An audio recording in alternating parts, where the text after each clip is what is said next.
Why you always gotta pick up the most expensive thing in front of you? You bougie? Still got love for your mommy. I know you wanna be somebody, even if you gotta leave somebody. It's all good, it's all good. Hey y'all, welcome back to my channel. If this is your first time here, my name is Frankie. Okay, nice to meet you. You can ignore my little guest star, okay? Loves to make a cameo. Today's video is a chit chat get ready with me. I recorded one of these recently and I really enjoyed it. And the other one I was talking about mental health, but in this one I'm talking about something a little bit different. It's more like girl talk, you know, self-love, all those hot topics. I'm ready to jump into the video, okay? But before we do that, make sure you guys are subscribed to my channel.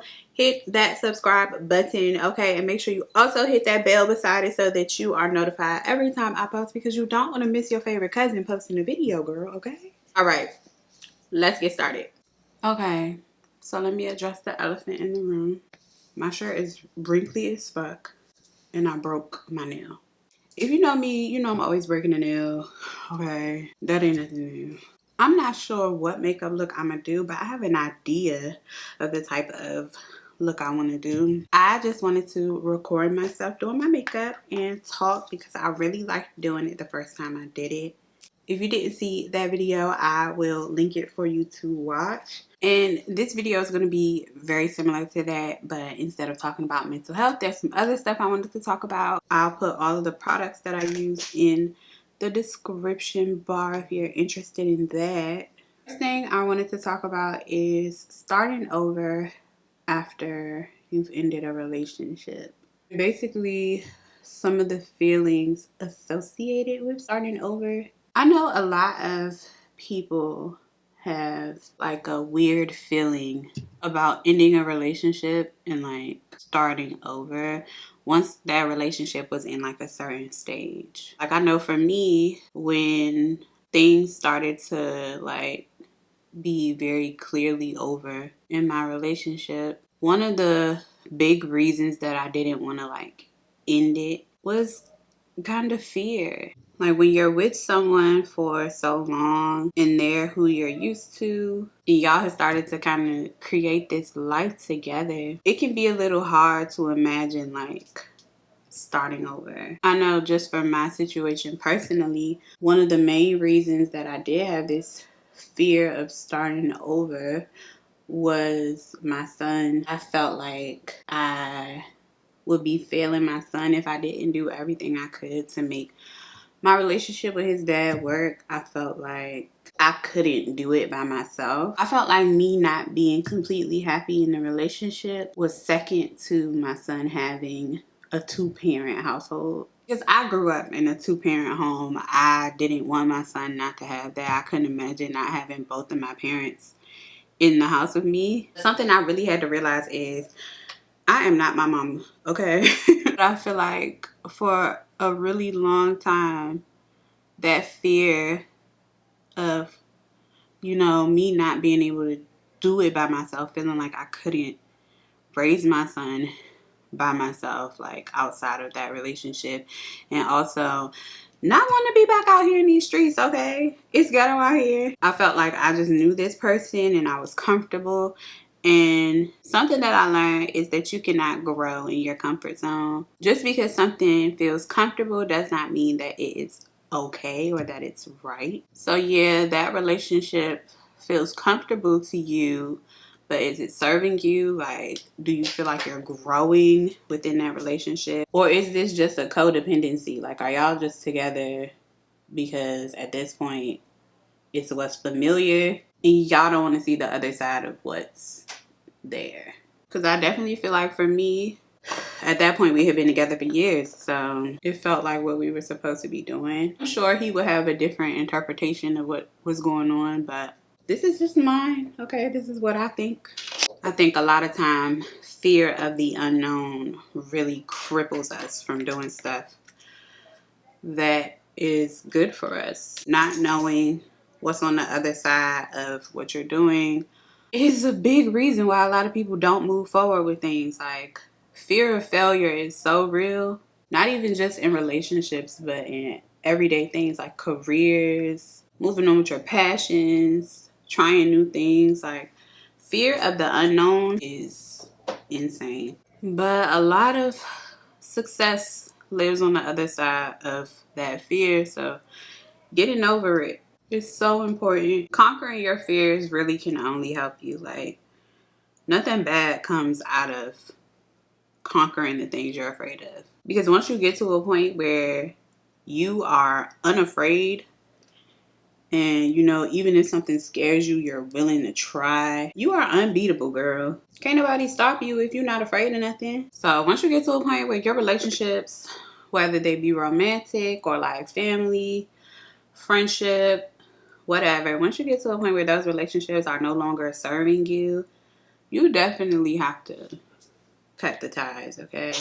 Nothing good can come out of staying in relationships that do not serve you. Like, literally nothing. You will just be sitting there unhappy and bothered until one day you realize, I have been sitting here unhappy for so long. And at that point, it's going to feel like all of life has passed you by. You missed so many opportunities. So many things that could have been happening for you weren't happening because your hands were so full and tied with this relationship or trying to stay connected to this person who just isn't meant to be in your life. Everybody has heard the phrase, some people are in your life for a season, some people are in your life for a reason. And that is so true. Like, some people are literally just in your life to serve one purpose. God brought them to you for one thing and one thing only. And once they've served that purpose for you, it's time for them to go. And it's like, dang, God, like, I like this one. Like, why he had to go? But like, look, if he had to go, it's because God has something better for you. So let that shit go. Something else I've been having to do is rebuilding. Rebuilding your life after a breakup or something life-changing happens in your life. Me and my son's father have been broken up for a while. However, we were doing the ghetto thing where y'all break up and still live together. Don't do that shit. It does not work. Y'all can be as cool as you want to be, but if y'all were together romantically, y'all have this child together, and now y'all living in the same house together, it's just not gonna work. Y'all either gonna get back together and break up again because y'all are not supposed to be together. You gonna be and end up with another baby in a situation where it was already unhealthy and you had one baby, now you got two. Or it's just gonna be constant fighting. Like, y'all are not together. Y'all are not together for a reason. Don't live together. But that's what I was doing for a really long time, and it worked until it didn't. So now me and my son live on our own, and I am at a stage in my life now where I'm just trying to rebuild. Our relationship with my son's father was toxic. I'm not just gonna say it was all him. I played my part in why our relationship got to be the way that it was. But after spending so many years with somebody and just feeling like so much of you got lost in that relationship, once you start like trying to rebuild yourself and get back to a spot where you know yourself, a spot of understanding, it's a little hard. Like, trying to rebuild yourself after a relationship that you were in for so long that kind of became part of your identity. This shit is hectic. Like, you literally are in a rediscovery phase of trying to rediscover who you are. Because who I was when I started the relationship and who I am now are two totally different people. Like, before I got in a relationship, I didn't have no kids. I was like 22 years old. I didn't have no kids, like no real responsibilities. I was working my little retail job, spending my whole check on whatever I wanted to spend it on. Didn't have a care in the world. I would get drunk as hell almost every weekend. There was times where I went to work like still drunk from the night before, okay? Like, I was living life irresponsibly as fuck. probably headed down a path to nowhere if I didn't get my shit together. But I was a totally different person. Now I'm a mom. I have responsibilities. Like, I have this baby that I'm responsible for.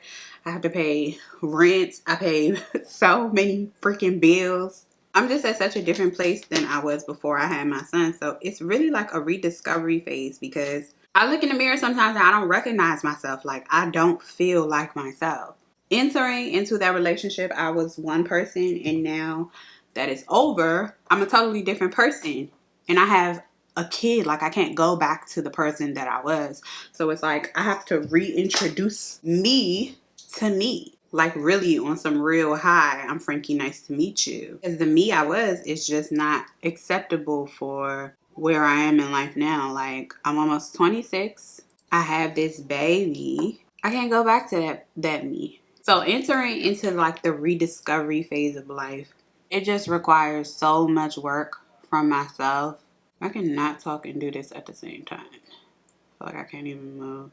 It could be so easy to just fall back into that space of depression and instability and sadness. So every day is a constant fight with myself. Sometimes I'm just sad as fuck and don't want to get out of my bed. I want to lay in my bed and just be sad. But not only is that impossible because I have to take care of my son, but that's just not fair to me. Like, girl, no. The way I've been looking at it is basically fake it till you make it.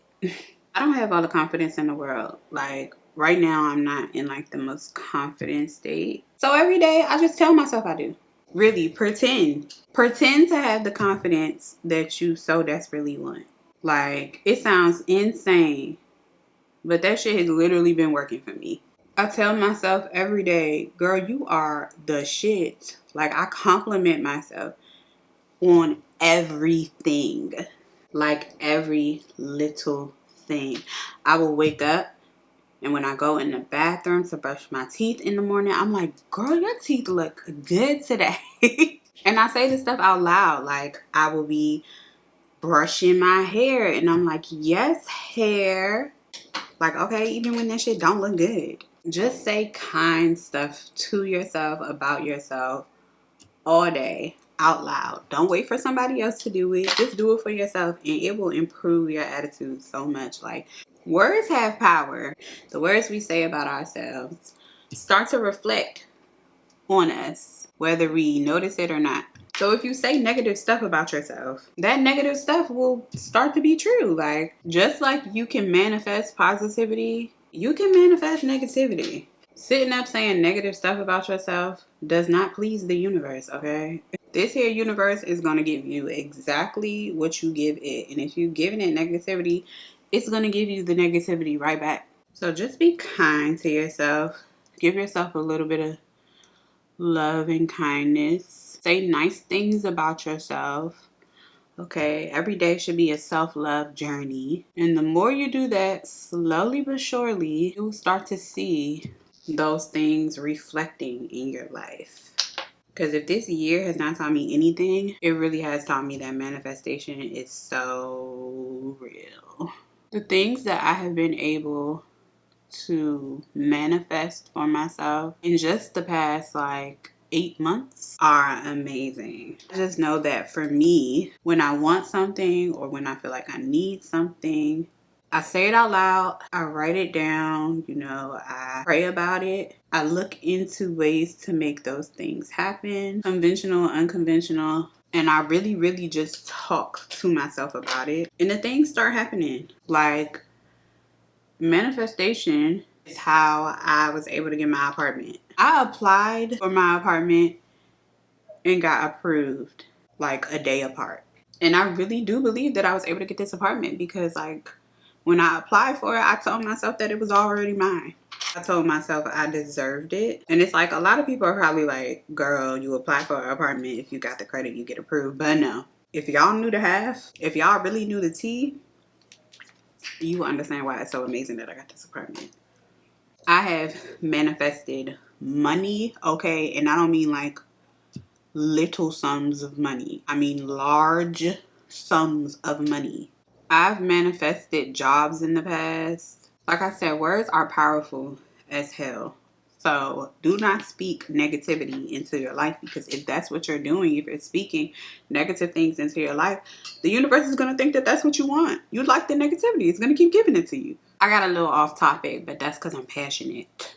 The manifestation, the faking it till you making it, faking that confidence until you really feel that confidence, that is all a part of rediscovering who you are and rebuilding. Something else I wanted to speak on quickly, which is like tying into why sometimes we stay in those relationships, is relationship codependency.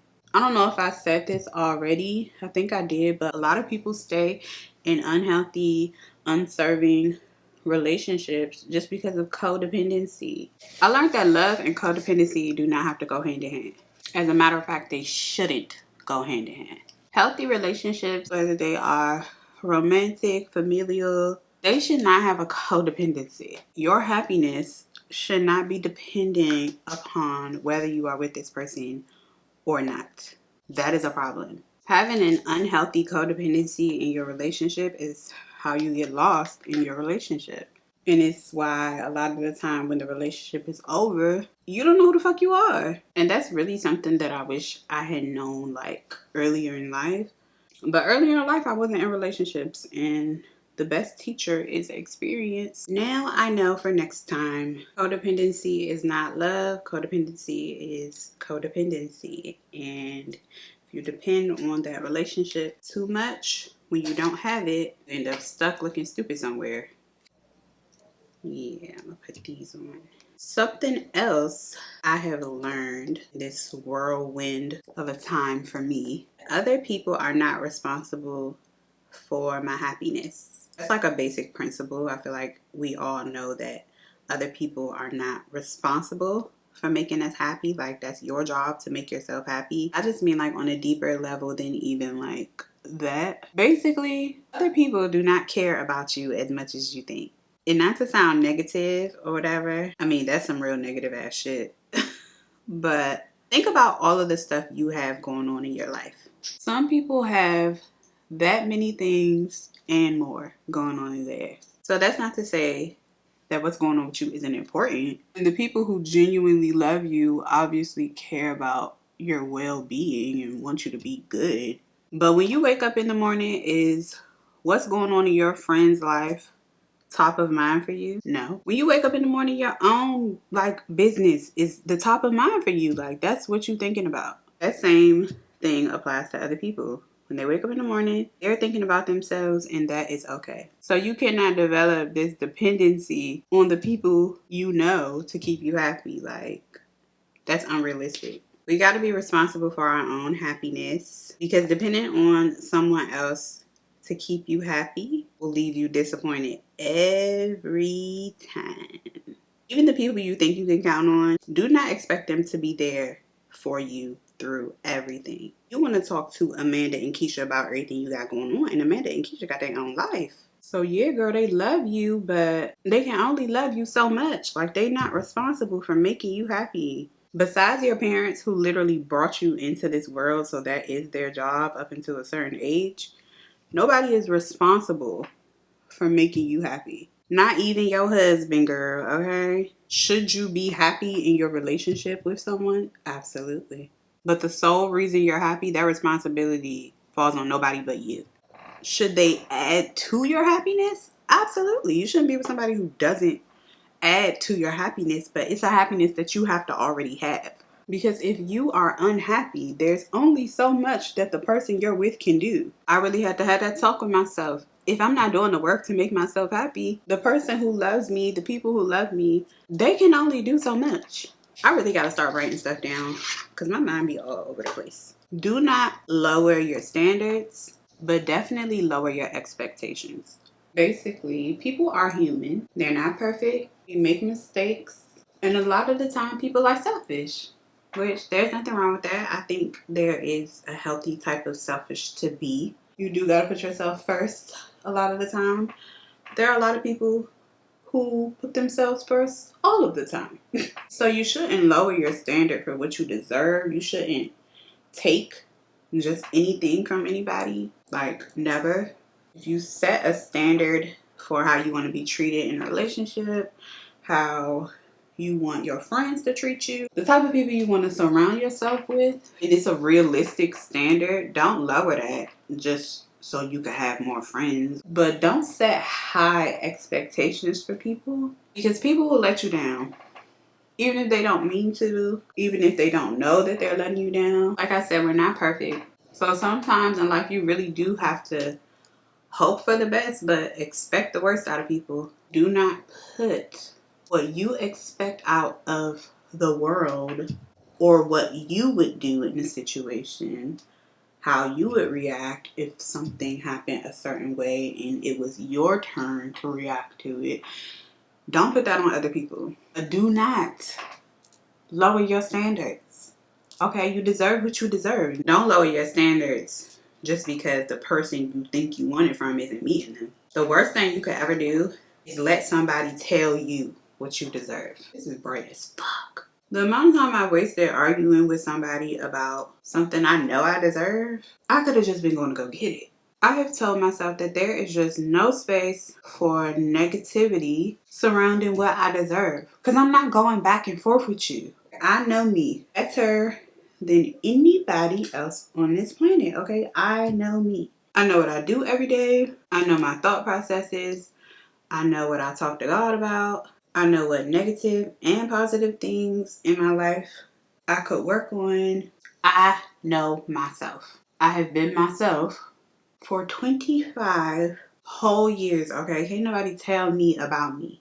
I know me better than you know me. So because of that simple fact, I'm not going to let somebody tell me I don't deserve to be happy, or I don't deserve to have high standards. You know who tells you your standards are too high?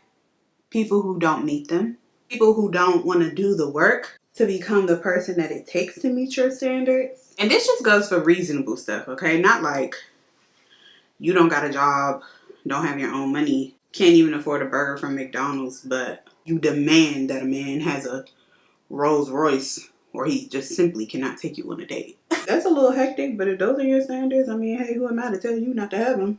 But I'm just referring to like realistic stuff, like wanting a man that opens doors for you, requiring that he pays for your meal on the first date. Stuff that is just simply not far-fetched or outlandish by any means. A lot of people, I won't say all men, because a lot of pick-me-ass women feel the same way, and some men don't feel this way at all. A lot of people will try to tell you you are wrong for requiring certain behavior from people. Like, sister, if you are okay with him taking you on a date and making you pay for your own meal, that's fine. But you're not about to shame me because I want certain stuff. Do not lower your standards for these niggas, because they are not lowering their standards for you. And some of them be having very high standards that they can't even meet themselves. So the next time you tell a dude what you want and he's just like, that's a little too much, a request that you respectfully tell him where he can go. Like, if you ever just sit and think about how crazy you look, like lowering your standards just so a nigga can meet him, those relationships don't never work out. Like, you always end up unhappy until you're so unhappy that you finally get to the point where you're leaving the relationship. And then you leave and you're sitting there just thinking to yourself, looking crazy, like, wow, I really stayed in this relationship this long ass time and it didn't benefit me none. So then you feel like, well, damn, I wasted like mad years with this nigga. It's like that TikTok that's like, I should have been a whore. You really be feeling like that. Like, damn, I was in this relationship for this whole long ass time being faithful to this nigga who didn't even meet my standards. Lower my whole, standards just to be with you. Hoping that you would be worth a damn, and you wasn't. It's just like, shit. It be feeling like, well, goddamn, what do I do now? Sitting here stupid. This last year hasn't shown me anything. It has shown me how important it is to really garner my focus on one thing. Keep my eye on the prize. Stay focused. Whether it be a personal goal, a professional goal, small, big, whatever it is, stay focused on it. There are so many things in this world that are literally just put there as a distraction. Don't let the devil distract you, girl, because he gonna try. I know I just randomly zoomed y'all in, but my baby's right here. One thing I used to hate about myself, like hated with a passion, was how much I be loving people. When I say my heart is so big and foolish sometimes, I could not stand that about myself because I felt like it was what would get me hurt all the time. But lately, I just told myself, like, yeah, okay, you got a big ass heart, and sometimes you do let your heart get in the way of you making a decision that maybe you know is right for you, but out of love for the other person, you just don't want to make that decision. But like at the same time, my heart being so big is how I'm able to forgive people for the things that they do to me and move on. Because they say forgiveness is not for the other person, it is for you. You know, you forgive people so that you can have that peace. Because who wants to carry the weight of an issue that you have with somebody for years and years? Like, girl, at some point, I want to let this go. So, yeah, we don't forgive to make the other person feel better. Because they're a shitty person, like, period. And you forgiving them ain't gonna make them a better person. But my heart is how I'm able to forgive people who are not sorry for things that they've done to me and move the hell on with my life. Like, I'm not trying to sit in this anger for the rest of my life. And this is the finished look. I hope y'all enjoyed the makeup. I hope y'all enjoyed me running my mouth. Make sure that you give this video a thumbs up, hit that subscribe button and the notification bell so that you are notified every time I post a video. And until next time, I will see you later. There is a school bus outside of my building and it is so loud. I have never heard this school bus ever. Like, I live in an area where kids definitely go to school, but it's not that many of them, so the bus should not be here this long. Buses don't even be turning into my neighborhood like that. So what do you mean? Like, I live on a hill. The buses literally will drop the kids off at the bottom of the street. I only ever see one school bus come into my neighborhood. So why do I hear the same school bus for 30 minutes outside my window?